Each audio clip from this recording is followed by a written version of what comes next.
Assalamu alaikum students, this is Mohammad Iqbal Bhaba here, your course facilitator for the CAF3 that is data system and risk paper from Tabanis।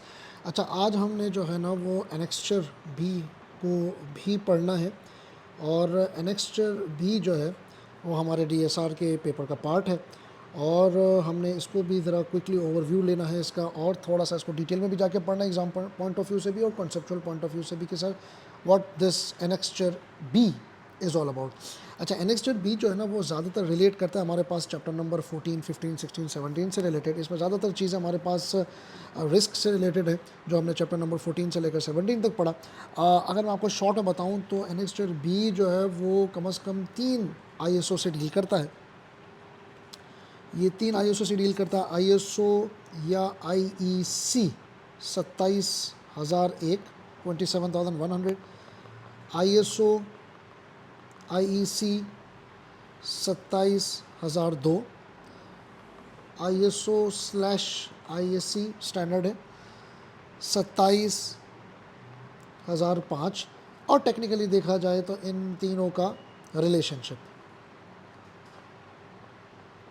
ठीक है। ये basically तीन आईएसओस का जो है ना वो कॉम्बिनेशन है एनेक्स्चर के अंदर। और ये 3 आईएसओ रिस्क के बारे में क्या कहते हैं ये हमें एनेक्स्चर भी बताता है। ये इसका एक आपका समझ लें कि होलिस्टिक पिक्चर है कि ये क्या कहना चाह रहा है। अच्छा जी, अब सबसे पहले हमें ये समझना है कि सर ये जो 27,000 की जो सीरीज़ है, ठीक है ना, 27,000 की जो ये सीरीज़ है ये एक्चुअली है क्या, ये बताती क्या है। तो याद रखिएगा छोटे छोटे एमसीक्यूज़ और छोटी छोटी चीज़ें एग्ज़ाम में इसका पार्ट बन सकती हैं। आईईसी 27,000 एक्चुअली ये जिस तरीके से हमने कोबिट एज अ स्टैंडर्ड पढ़ा टेक्नोलॉजी का, जिस तरह अकाउंटिंग, ऑडिटिंग, टैक्स ऑर्डिनेंस के स्टैंडर्ड्स हैं, इसी तरह रिस्क के स्टैंडर्ड्स जो है ना वो 27,000 है। 27,000 1, 2, 5 ये सारे स्टैंडर्ड्स हैं किसके, रिस्क के। एक्चुअल में तो रिस्क के भी नहीं है, ये आपको ये स्टैंडर्ड्स हैं ऑल अबाउट इंफॉर्मेशन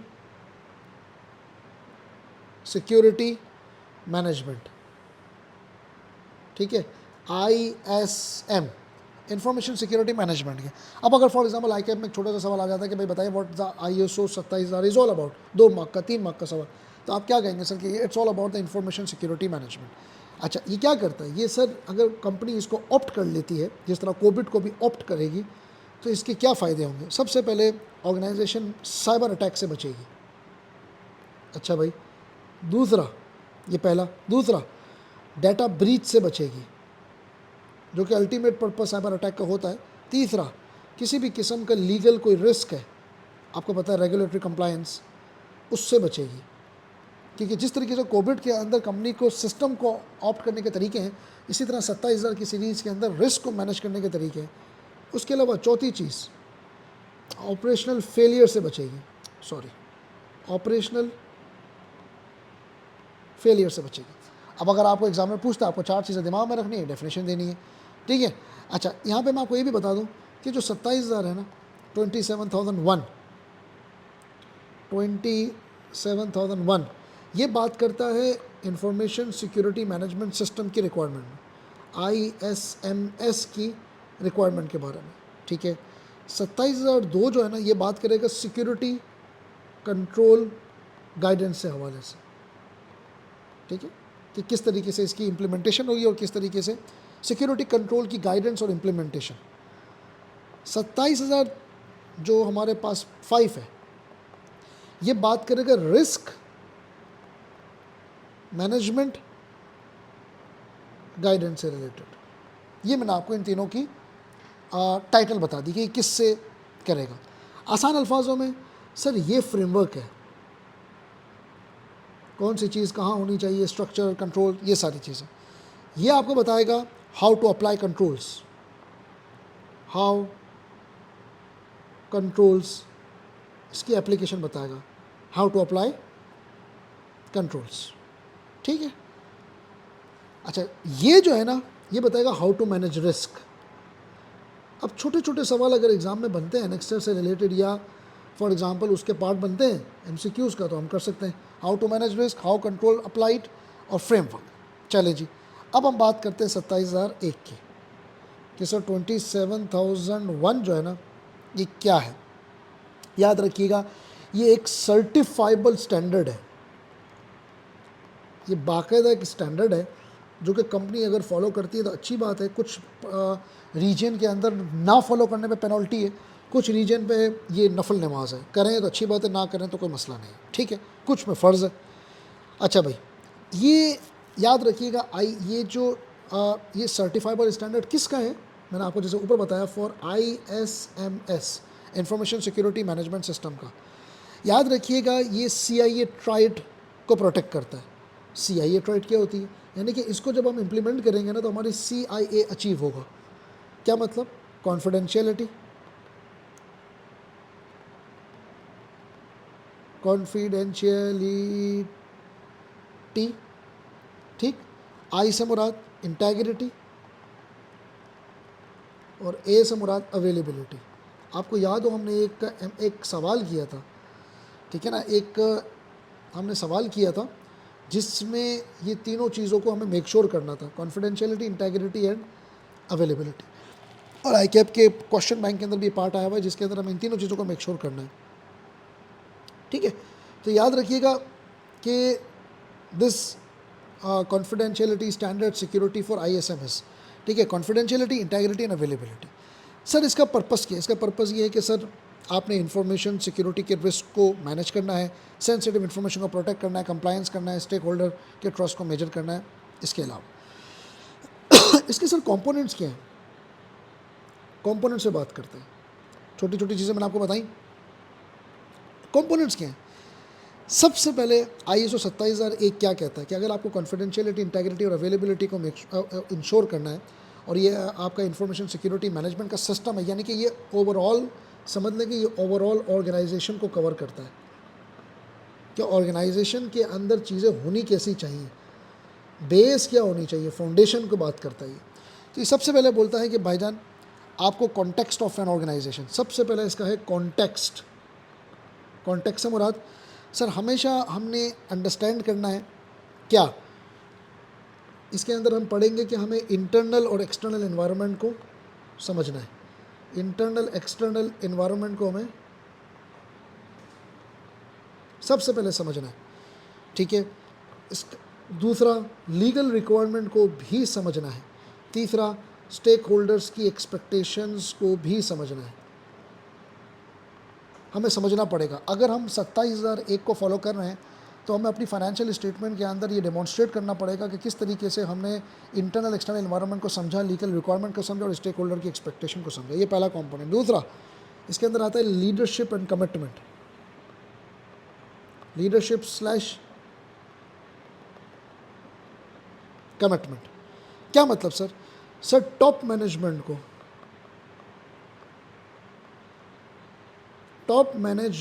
को सिक्योरिटी पॉलिसीज़ अप्रूव करनी है। इसके अंदर हम क्या पढ़ेंगे कि अप्रूवल ऑफ सिक्योरिटी पॉलिसीज़ होनी चाहिए। कौन करेगा ये टॉप मैनेजमेंट करेगी। याद रखिएगा हम कंपोनेंट्स पढ़ रहे हैं कि ऑर्गेनाइजेशन में क्या चीज़ें ऐसी होनी चाहिए जो हमें ISO 27001 बताता है कि रिस्क को मैनेज करने से पहले ऑर्गेनाइजेशन के अंदर ये चीज़ें लेकर आओ, सिक्योरिटी पॉलिसीज़ को अप्रूव करें, रिस्पॉन्सिबिलिटीज़ डिफ़ाइन करें। आपको याद है हमने एक सवाल किया था क्वेश्चन बैंक के अंदर जिसके अंदर रिस्पॉन्सिबिलिटीज़ जो है ना वो डिफ़ाइन नहीं थी। रिस्पॉन्सिबिलिटीज़ डिफ़ाइन करें और रिसोर्सेज को एलोकेट करें। बगैर रिसोर्सेज एलोकेट हुए नहीं हो सकता, यानी कि एक बजट मैनेजमेंट इसकी भी होनी चाहिए। तीसरा, रिस्क असेसमेंट एंड ट्रीटमेंट होना चाहिए। एक डिपार्टमेंट हो जो कि रिस्क का असेसमेंट करे और ट्रीटमेंट करे। आपको याद है हम ये चैप्टर नंबर 14 या 15 में बहुत डिटेल में पढ़ चुके हैं। असेसमेंट से मुराद आपको याद है मैट्रिक्स बनाना, याद है, इम्पैक्ट और लाइकलीहुड पे। ट्रीटमेंट के अंदर आपको तारा का फ्रेमवर्क मुस्तकिल देखना है। तारा का फ्रेमवर्क मतलब TARA, transfer, accept, reduce, avoid, यह आपने मुस्तकिल इसके अंदर देखना है। उसके बाद हमारे पास सपोर्ट एंड रिसोर्सेज। क्या मतलब सर? मैनेजमेंट को स्टाफ प्रोवाइड करना है, मैनेजमेंट को ट्रेनिंग देनी है, मैनेजमेंट को प्रॉपर डॉक्यूमेंटेशन करनी है। या आपको बुक पढ़ने की ज़रूरत नहीं है, यह आपके लिए काफ़ी हो जाएगा।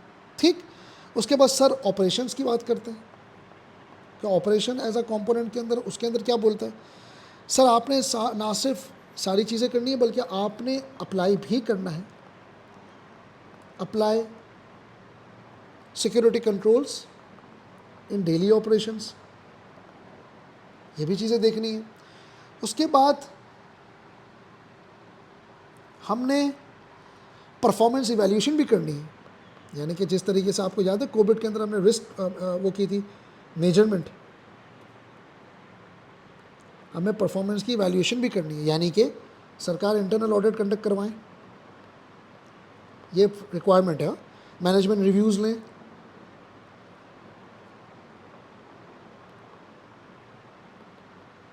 ठीक, उसके बाद मॉनिटरिंग करें, मुस्तकिल रिपोर्टिंग करें, किसको, टॉप मैनेजमेंट को। तो सरकार ये हमारे पास चीज़ें हैं। और उसके बाद फाइनली हमारे पास है कंटिन्यूअस इम्प्रूवमेंट, जो कि लेवल 5 था कोविड के अंदर, आपको याद आ रहा होना चाहिए। कंटिन्यूअस इम्प्रूवमेंट के अंदर सर आपने क्या करना है, वीकनेसेस को करेक्ट करना है, करेक्ट वीकनेस, ठीक है।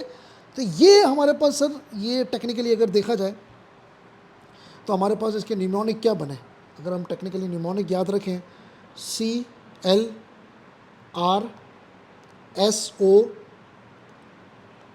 उसके बाद PC,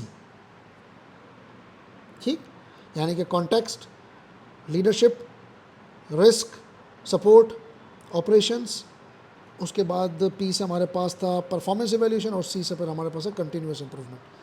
ये हैं 27,001 के कंपोनेंट्स के भाईजान अपनी ऑर्गेनाइजेशन के अंदर ये चीज़ें लेकर आओ, तब जाके रिस्क मैनेजमेंट जो है ना वो आप कर सकोगे, अदरवाइज आप नहीं कर सकोगे।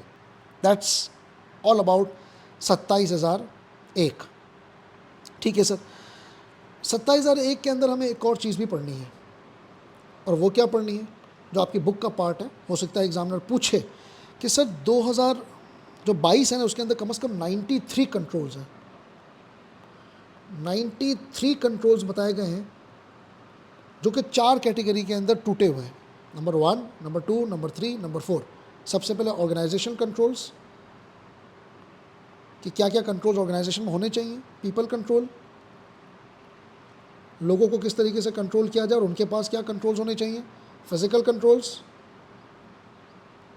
Surveillance cameras, locking systems, technological controls, firewalls, antivirus, IDPS, सब आपको पता है, डिटेक्शन सिस्टम।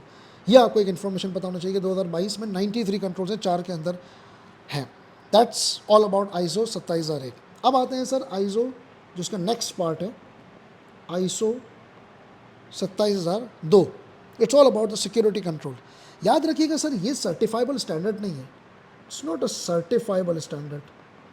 जैसे 27,001 था ना, ये गाइडेंस है, सर्टिफाइबल स्टैंडर्ड नहीं है। मतलब ये जो है ना, ये आपके ऊपर एडवाइस है, इट्स अ डिटेल गाइडेंस, ठीक है। ये क्या चीज़ है सर, ये हमारे पास एक डिटेल गाइडेंस है, किसके ऊपर, कि सर कंट्रोल्स को इम्प्लीमेंट कैसे किया जाए, कौन से कंट्रोल को, जो 27,001 के अंदर है, guidance on implementing controls given in 27,001। जो ऊपर हमने 93 कंट्रोल्स पढ़ेंगे या पढ़े, जो उसके गिवन है, उसको उसकी इम्प्लीमेंटेशन के ऊपर गाइडेंस है। शानदारी बात, यानी कि टेक्निकली अगर आप समझना चाहें तो समझें कि 27,001 हमें बताता है व्हाट टू डू, लेकिन 27,002 हमें बताता है हाउ टू डू, कैसे करना है। अब इसके अंदर कुछ हमारे पास इंपॉर्टेंट एरियाज गिवन है, 27,002 के अंदर कुछ इंपॉर्टेंट एरियाज गिवन है, जिसमें पहली चीज़ है इंफॉर्मेशन सिक्योरिटी पॉलिसीज़। इसको आप थोड़ा 2x पे भी कर सकते हैं, क्योंकि मैं आप सिर्फ हेडिंग्स डालूंगा यहाँ पर। Information security policies. Number 2, organization of security, ये याद रखना है आपको। थर्ड इज़ HR सिक्योरिटी, कि किस तरीके से HR की सिक्योरिटी जो है ना वो सब, ये सब आप अपने एंड पे लिख सकते हैं खुद ही कि सर ये है क्या। एसेट मैनेजमेंट, अपने एसेट को कैसे मैनेज करें, एचआर की सिक्योरिटी कैसे करें, ऑर्गेनाइजेशन की सिक्योरिटी कैसे करें, ठीक है, पॉलिसीज़ कैसे बनाएं। उसके बाद एक्सेस कंट्रोल,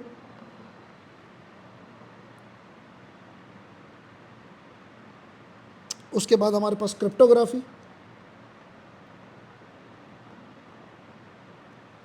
उसके बाद हमारे पास फिजिकल सिक्योरिटी,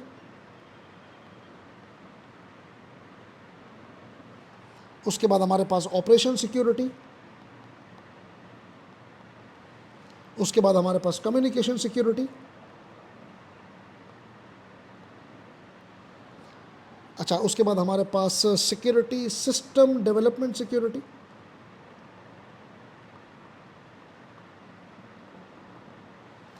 उसके बाद हमारे पास सप्लायर की सिक्योरिटी,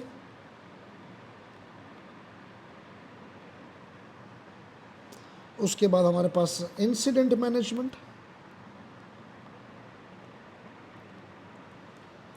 बिजनेस कंटिन्यूटी और फिर कंप्लायंस। ये कुछ 14 किस्म की चीज़ें हैं जो कि आपको बता रहा है कि सर ये सारी चीज़ें आप करेंगे 27,002 के अंदर तो आप कहीं जाके पहुंचेंगे। अब फॉर एग्जांपल अगर मैं आपको बताऊं, ये है 27,002। अब 27,002 के अंदर अगर हम टेक्निकली देखें तो ये तमाम चीज़ें मैंने यहाँ पे लिखी, थोड़ा सा पढ़ भी लेते हैं। For example information security policy के अंदर वो आपको बताएगा कि सर आपने पॉलिसीज़ इस्टेब्लिश करनी है security management within the organization, ठीक है। ऑर्गेनाइजेशन ऑफ इंफॉर्मेशन सिक्योरिटी के अंदर आपने देखना है कि आपने रोल्स को डिफाइन करना है, रिस्पॉन्सिबिलिटीज़ और अथॉरिटीज़ को थोड़ा थोड़ा आपने याद रखना है। ह्यूमन रिसोर्स सिक्योरिटी के अंदर आपने कंट्रोल लेना है during recruitment, employment, termination of employ, ये सारा लिंक करेगा आपके रिस्क से। एक्सेस कंट्रोल में आपने देखना है कि सर आपने ऐसे कंट्रोल्स लेकर आने हैं जो कि आइडेंटिफाई करें, मैनेज करें ऑर्गेनाइजेशन के इंफॉर्मेशन एसेट्स को, कंट्रोल करें। एक्सेस कंट्रोल के अंदर हमें पढ़ना है कि sir user access management control किया जाए। क्रिप्टोग्राफी के अंदर हमने पढ़ना है कि क्रिप्टोग्राफिक कंट्रोल्स किए जाएँ एल्गोरिथम को इस्तेमाल करके। यहाँ पे हम क्वांटम कंप्यूटिंग का भी जिक्र कर सकते हैं। फिजिकल एंड एनवायरमेंटल सिक्योरिटी के अंदर हम देखेंगे कि कोई फायर टेम्परेचर्स को मैनेज किया जाए, physical access to IT infrastructure को देखा जाए। ऑपरेशन सिक्योरिटी के अंदर सर हमें वो कंट्रोल कवर करने हैं जिसमें event logging, backup procedures daily के हिसाब से आईटी से रिलेटेड। कम्युनिकेशन के अंदर सर के हमने डाटा इन ट्रांसिट को प्रोटेक्ट कैसे करना है। इसी तरीके से सिस्टम एक्विजिशन और डेवलपमेंट के अंदर, डेवलपमेंट सिक्योरिटी के अंदर हमने सर ये देखना है कि ऐसे कंट्रोल जो कि सिस्टम अक्वायर करते वक्त, डेवलप करते वक्त और मेंटेनेंस के दरमियान में ऐसे कोई कंट्रोल्स जो कि इंटायर सिस्टम की डेवलपमेंट लाइफ साइकिल में हमारे पास कंट्रोल्स हों। सप्लायर रिलेशनशिप के अंदर हम ये देखेंगे कि सर हमने किसी भी इंफॉर्मेशन को थर्ड पार्टी सप्लायर के साथ करना है तो उसमें कैसे कंट्रोल्स होने चाहिए। इसी तरीके से इंसिडेंट मैनेजमेंट में कोई अगर इंसिडेंट हो गया तो उस दौरान और उसके बाद पोस्ट किस तरीके से कंट्रोल्स होने चाहिए। बिजनेस कंटिन्यूटी के अंदर हमें ये मतलब कंट्रोल्स लगा कर ये देखना है कि बीसीपी को और रेजिलियंस को ड्यूरिंग डिस्ट्रप्शंस हमने करना है। इसी तरीके से कंप्लायंस भी है सर कि कोई लीगल और रेगुलेटरी को किस मतलब इसके अंदर हाउ है कि किस तरीके से हमने लीगल और रेगुलेटरी चीज़ों को लेकर चलना है। तो सर ये दिमाग में रखिएगा कि दिस इज़ ऑल अबाउट 27,002 के, जिसके अंदर हमें ये 14 चीज़ों को करना है। 27,001 बताता है कि भाई इम्प्लीमेंट करो। 27,002 ये बताता है कि फॉर एग्ज़ाम्पल मैं आपको एक और एग्ज़ाम्पल भी देता हूँ कि जैसे 27,000 है ना, 27,001 ये आपको क्या बताएगा। 27,000 आपको ये बताएगा कि सर आप इम्प्लीमेंट करें क्या, एक्सेस कंट्रोल को। मान लीजिए ये 27,000 आपको एक बताएगा। 27,002 क्या बताएगा, 27,002 आपको ये बताएगा कि भाई एक्सेस कंट्रोल से मुराद क्या है, how to create user ID, user ID कैसे क्रिएट की जाती है, ठीक है, पासवर्ड के रूल क्या होने चाहिए, ठीक है, और इसके अलावा MFA multi factor authentication apply करना, ये 27,002 बताएगा। तो ये दिमाग में रखिएगा बेटा कि ये 27,002 का हमने पूरे तरीके से रिव्यू किया। अच्छा, उसके बाद हमारे पास लास्ट है 27,005। ये क्या बताता है सर, ये रिस्क मैनेजमेंट की कंप्लीट गाइडेंस है, ठीक है, ये कंप्लीट गाइडेंस है। मज़े की बात है कि ये भी सर्टिफाइबल नहीं है, इट इज़ नॉट ऑल्सो सर्टिफाइबल, यानी कि ये भी गाइडेंस है लेकिन ये रिस्क मैनेजमेंट की गाइडेंस है, ठीक है। ये आईएसओ 27001 के ये सपोर्ट करता है, अगर मैं यहाँ पे लिखूँ, इट सपोर्ट्स 27001 की रिस्क की जो रिक्वायरमेंट है ना उसको सपोर्ट करता है।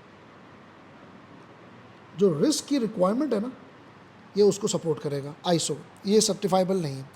अच्छा, इसके अंदर मोस्टली चीज़ें वो हैं जो हम ऑलरेडी पढ़ चुके हैं। फॉर एग्जांपल ये क्या क्या चीज़ें कवर करता है?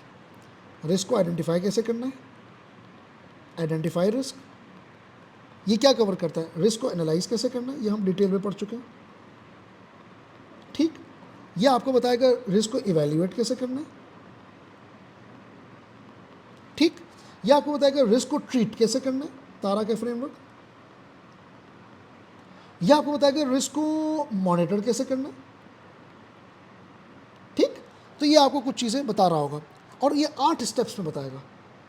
इसके 8 स्टेप्स हैं, ओके। अगर आप ये 8 स्टेप्स फॉलो कर लोगे तो बात हमारी बन जाएगी। फॉर एग्जांपल हमारी बुक के अंदर जो, बल्कि इस स्टैंडर्ड का पार्ट है क्या, एस्टैब्लिश्ड, कॉन्टेक्स्ट, रिस्क की आइडेंटिफिकेशन, रिस्क की एनालिसिस, रिस्क की ट्रीटमेंट, रिस्क की एक्सेप्टेंस,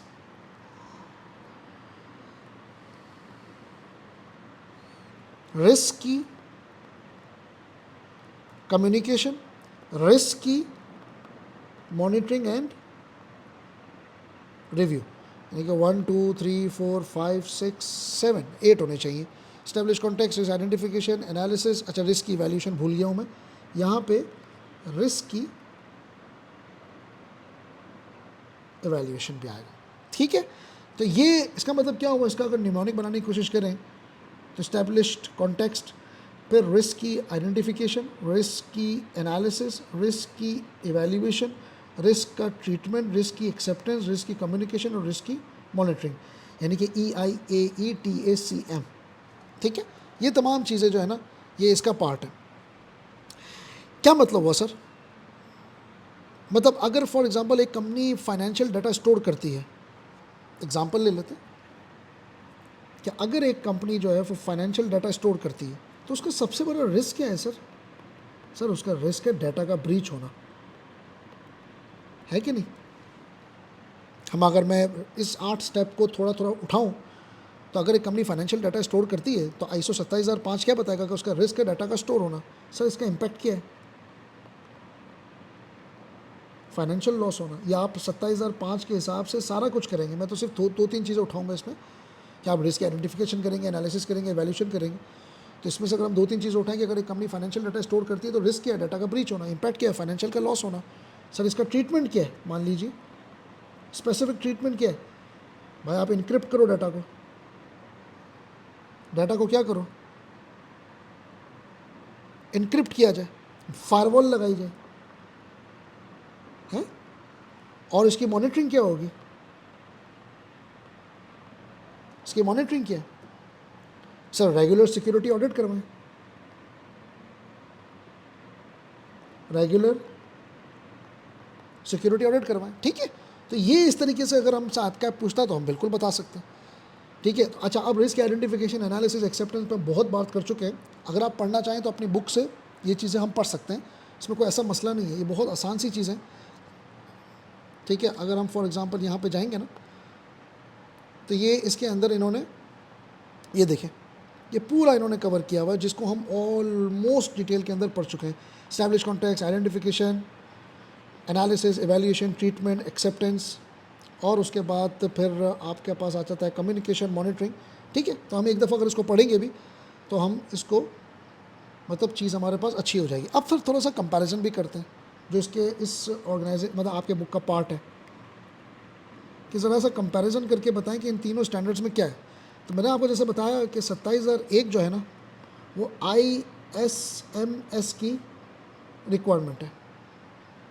ठीक है, उसके और ये सर्टिफाइबल है। 27002 जो है ना वो गाइडेंस है, बाकी यहाँ पे नहीं लिखते किस बारे में गाइडेंस है, सिक्योरिटी कंट्रोल्स के बारे में। यहाँ मैं लिख देता हूँ जी। 27005 क्या है सर? ये रिस्क मैनेजमेंट की गाइडेंस है, ठीक है। तो ये याद रखिएगा, यानी कि 27,001 जो है ना, अगर हम हॉस्पिटल सिक्योरिटी की बात करें, मैं अगर हॉस्पिटल सिक्योरिटी सिस्टम की बात करूं तो 27,001 का मतलब है कि सर ये ब्लूप्रिंट है हमारे पास सर्टिफिकेशन स्टैंडर्ड का। 27,002 हमें, फॉर एग्जांपल एनालॉजी अगर मैं इस्तेमाल करूं, ये मैनुअल बताएगा इक्विपमेंट का, और 27,005 रिस्क असेसमेंट का मैनुअल है। तो that's it as far as your annexure B is concern. क्या करें सर? कुछ नहीं करें सर, हम इसके MCQ सॉल्व कर लेते हैं जल्दी से ताकि हमारे लिए आसानी हो जाए। तो सर सबसे पहले what is a core focus of ISO 27,001? अगर टेक्निकली देखा जाए तो क्या कोई फ्रेमवर्क है फॉर अजाइल सॉफ्टवेयर डेवलपमेंट? ये लगता नहीं है। Building on information security management system ISMS 27,001, sir ऐसा ही है कि यही है ना। प्रोटोकॉल है, फिजिकल सेफ्टी है इसके अंदर, लेकिन ISMS का पार्ट है और कोई गाइडलाइन नहीं है ये सर, ये बिल्कुल प्रॉपर स्टैंडर्ड है, सर्टिफाइड है। तो B is a correct answer. दूसरा सवाल है हमारा CIA ट्राइड 27,001 के अंदर CIA ट्राइड किस चीज़ को रेफर करता है? कॉस्ट नहीं है, नहीं हो सकता। हाँ, कॉन्फिडेंशियलिटी, इंटीग्रिटी, अवेलेबिलिटी, कंप्लायंस नहीं हो सकता। साइबर सिक्योरिटी नहीं हो सकता। तो बी पार्ट है कॉन्फिडेंशियलिटी, इंटीग्रिटी एंड अवेलेबिलिटी। आप देख रहे हैं, एक दफ़ा अगर आप पढ़ लोगे ना तो आपको बहुत आसानी से ये चीज़ें कवर अप हो जाएंगी। Which of the following is not one of the 4 theme of annexure A of 27,001? हमारे पास 4 चीज़ें हमने पढ़ी थी जिसके अंदर एक जो है ना वो इसका पार्ट नहीं है, और वो क्या है? Financial control. देखिए, ऑर्गेनाइजेशन कंट्रोल था, पीपल कंट्रोल था, टेक्नोलॉजिकल कंट्रोल था, फाइनेंशियल कंट्रोल उसका पार्ट नहीं था। जो 4 हमने उसके कंट्रोल्स पढ़े जो ग्रुप्ड हुए हैं, जो 93 कंट्रोल्स 4 में ग्रुप्ड हुए हैं, उसमें फाइनेंशियल कंट्रोल नहीं था। 4 अगर हम पढ़ें, what does ISO 27,005 primarily provide guidance on? तो सर ये क्या करता है? ये हमें गाइडेंस प्रोवाइड करता है रिस्क मैनेजमेंट के ऊपर या सिक्योरिटी कंट्रोल के ऊपर? सर ये हमें प्रोवाइड करता है रिस्क मैनेजमेंट के ऊपर जी। तो ये करता है सर मैनेजमेंट इंफॉर्मेशन सिक्योरिटी के ऊपर हमें गाइडेंस प्रोवाइड करता है। ऑप्टिमाइज डेवलपमेंट साइकिल के ऊपर कोई गाइडेंस नहीं है, फिजिकल के ऊपर नहीं है, और फाइनेंशियल तो है ही नहीं। 5th अगर हम पढ़ें, which ISO 27,005 components ensure stakeholders about information of the risk? तो 27,005 जो है वो कंपोनेंट, 27,005 का जो कंपोनेंट है जो कि इंश्योर करता है stakeholders are informed about risk. Informed about risk के बारे में कौन सी चीज़ बताती है? तो रिस्क कम्युनिकेशन बताएगी, मॉनिटरिंग तो ऑडिट में आ जाएगा, अवॉइडेंस तो ट्रीटमेंट है, और डेलीगेशन का मतलब ट्रांसफ़र है। तो रिस्क कम्युनिकेशन एक्चुअली हमें बताएगा कि भाई स्टेक होल्डर्स को इन्फॉर्म्ड करना चाहिए अबाउट द रिस्क, ये कंपोनेंट बताएगा। Last but not the least, relationship 27,000 और 27,002 में जो बेस्ट है वो क्या डिस्क्राइब करते हैं? 27,002 रिप्लेसिस 27,001? नहीं, ऐसा नहीं है, सपोर्ट करता है। 27,001 इज़ ऑप्शनल? नहीं सर, ये तो बिल्कुल भी नहीं है। 27,001 तो सर्टिफाइड है, तो कुछ मुल्कों के अंदर तो ये कंपलसरी है। 27,002 मैंडेटरी नहीं है, 27,002 जो है ना वो गाइडेंस है। 27,002 mandate certificate, while 27,001 mandate integration with Covid? नहीं, ऐसा भी नहीं है। 27,002 मैंडेट है ही नहीं, 27,002 तो गाइडेंस है। 27,001 जो है ना वो मैंडेट है, तो इसमें एक पार्ट सही था, एक पार्ट गलत था। तो हमारे पास ए है 27,001 स्पेसिफाई ISMS रिक्वायरमेंट, 27,002 जो है ना वो डिटेल करता है कंट्रोल इम्प्लीमेंटेशन, तो A is a correct answer. तो that's it as far as the annexure B is concern. मैं उम्मीद करता हूँ कि अगर आप इसको पूरे को एक दफ़ा देख भी लेंगे तो आराम से आप MCQs और आराम से सवाल के अंदर जो रेफ़र करना होगा ना आप रेफ़र भी कर सकते हैं। अपना बहुत ज़्यादा ख्याल रखिएगा। अस्सलाम वालेकुम, अल्लाह हाफ़िज़।